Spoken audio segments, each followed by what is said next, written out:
It's really interesting for me to see the juxtaposition between the new Corallium and this Yellowstone painting.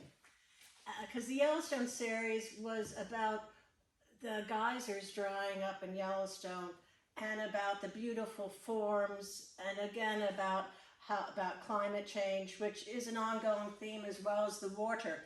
And it's interesting to see this texture and surface emerging in the Yellowstone series, and then arrive again in the Corallium series. And the other thing, this painting in particularly, Corallium number 6, takes me back to our trip to Bryce Canyon last summer in Fairyland, and the textures and surfaces and the magic that Bryce Canyon gives. And I get that feeling in this painting, even though this one actually feels like giant piece of coral right here. But again, it's the depth and the atmosphere and the movement. And this is Corallium number 14. And this, sometimes they happen in pairs. It's very interesting. The one we talked about earlier today with the vertical form and how quiet it was and surreal, that landscape. This one went with what happened at the same time. And it's very delicate and quiet, and you enter the painting and slowly explore it. And this one feels to me as if it has fragments of dead shell in it that have floated to the bottom.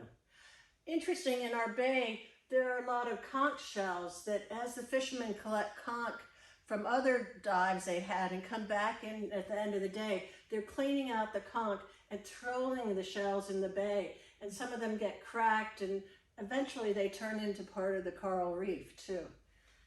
And this one has some of the deepest illusional space in it.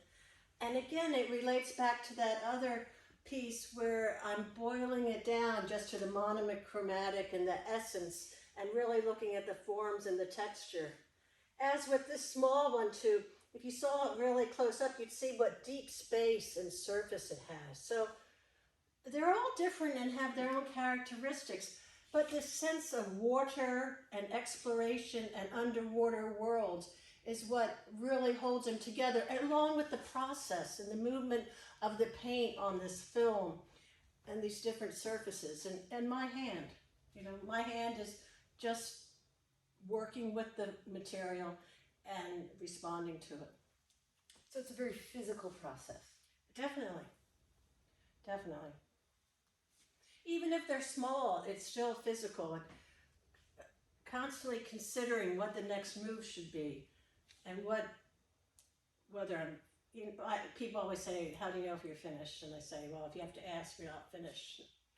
And of course, there's Chris, who's always trying to say, stop, stop. But I'm getting pretty good at stopping myself these days. Oh, we're talking about, of course, Chris, your husband, who's also an artist. Yes, yes.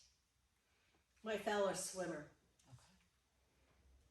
And we talked a little bit about how the corals were protected, or the corals were not affected by Hurricane Maria in 2017. Well, the coral reef protected Playa Santa, where our house is, because there wasn't an ocean surge.